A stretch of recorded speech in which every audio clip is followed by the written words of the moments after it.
Hey, welcome to This Explainer. Have you noticed a weird kind of heaviness lately? Like you're just sitting on your couch, maybe you're stuck in traffic, or, just aimlessly scrolling right before bed, and there's this weight? Well, today we're going to dive right into the quiet psychological mechanics behind that ambient anxiety that just seems to be literally everywhere right now. We're going to unpack exactly how global tension messes with our minds, and more importantly, how we can actually navigate it. So you hear a sentence on the news, or maybe you read a quick headline, something like, "War is on the horizon." Think about that for a second. It isn't loud, it isn't physically dramatic. It is, at the end of the day, just a sentence. But I really want to talk about how a single, totally undramatic sentence like that can fundamentally alter the frequency and the entire vibe of our day-to-day lives. Because notice what happens right after you hear it. Your physical surroundings, they are exactly the same. The room doesn't change, that coffee sitting on your desk is still warm, your daily schedule is still moving forward. But deep inside, something shifts. You feel this small alertness, a quiet, heavy tension that just sort of settles right into your bones. This isn't just absorbing news, It's an entirely new frequency, and it's disturbing the baseline vibe of our lives in ways we honestly rarely acknowledge out loud. Think about what is actually being stolen from us here. As human beings, we inherently want to grow. We want to build businesses, raise our families, plan that fun trip next summer. We operate best in what we call a growth mindset. But when that narrative of conflict enters the room, the whole direction of the world feels hijacked. It forcefully pulls us out of growth and shoves us right into a survival mindset. Suddenly, we're hyper-alert, we're tense, and we're constantly scanning for threats. It gives you this anxiety that makes it feel like the whole world is suddenly spinning in the wrong direction. So why does this happen? Why can't we just hear the news, process the facts rationally, and move on with our morning? Well, it all comes down to the ancient, protective part of your brain. This part of the mind absolutely does not see a distant news report as mere information. The human brain completely despises the unknown. Especially in our modern culture, right? We value planning, productivity, and absolute control. We want to know exactly what's happening next Tuesday. So when a headline is massive and uncertain, your brain literally treats it as if a physical threat is standing right in front of you. And this builds into a very specific, highly systematic cycle. First, your body gets tight. You get that hyper-alert tension in your shoulders. Then, your thoughts speed up, which leads to this sudden, urgent need to check your phone again. You read one update, then you need another perspective, then you watch a video, then you're deep in a comment thread. It's an endless doom scroll. The trap here is that your brain falsely believes that understanding equals safety. It's telling you, hey, if I can just gather all the information, I'll finally feel calm. But here is the stark reality. More information doesn't bring more calm. It just doesn't. It only generates more specific, escalating questions about the future. Without you even realizing it, your mind stops looking at the facts of what is actually happening right now and starts obsessing over possibilities. What if this escalates? What if it totally tanks the economy? What if it comes closer to my home? What if my life, this life I've worked so incredibly hard to build, looks completely different a month from now? This is where the emotional layer really deepens. It's rarely a full-blown panic attack. Instead, it transforms into, it's more of a quiet uneasiness. A persistent background noise. You could be doing something totally normal, sitting in a mundane Tuesday marketing meeting, or rolling around on the floor playing with your kids, but that tension, it is still right there.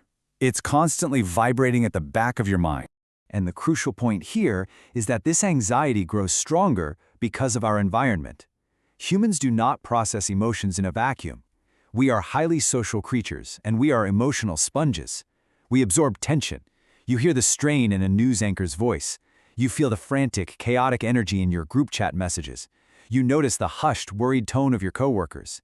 If the space around us feels tense, we automatically tune into that frequency and feel it too, even if absolutely nothing has changed in our personal day-to-day lives. Now, people usually respond to this absorbed tension in one of two ways. On one side, we have the information seekers. They are checking for updates every 10 minutes, needing the latest map or tweet, basically using information as a shield to feel a sense of control. On the other side, we have the avoiders. They step away entirely. They shut off notifications and refuse to talk about it because the weight is just overwhelmingly heavy. I want to reassure you right now, whether you are endlessly scrolling or completely tuning out, both of these are entirely natural responses. It is simply your brain trying its best to protect itself. Because look, the core problem is that the human brain craves closure. It desperately wants to flip to the last page of the book and read the end to the story. But global conflicts do not offer immediate clarity. They unfold agonizingly slowly. They involve a massive amount of waiting. and the human mind is terrible at waiting. In that vast silence, your imagination takes the wheel, filling in the blank gaps with worst-case scenarios, preparing you for a risk that might literally be thousands of miles away. I really want you to take away this key realization from our explainer today. This restlessness you're feeling, it is not a weakness. You were not broken for feeling distracted or anxious. This is simply your brain working exactly as it was designed to. It is trying to keep you safe. It's attempting to prepare you for a world that feels like it's shifting right under your feet. So how do we actually handle this? Let's just slow down for a second. Right now, notice what is real. In this exact moment, wherever you are sitting or standing listening to this, you are here. Take a breath. You are breathing. The floor beneath your feet is solid. Your mind might be racing 1,000 miles away into imagined, terrifying futures. But the actual present moment, it is quiet. It is stable. Finding balance means taking actionable steps to protect your peace. We have to make a conscious choice about how we respond to the world's noise. We can choose to limit the constant minute-by-minute updates. We can choose to stop repeating the exact same fearful talking points in every single conversation we have. We don't have to let the heavy, anxious vibe of the outside world completely destroy the safe vibe of our own homes. And here is the beautiful flip side of human nature.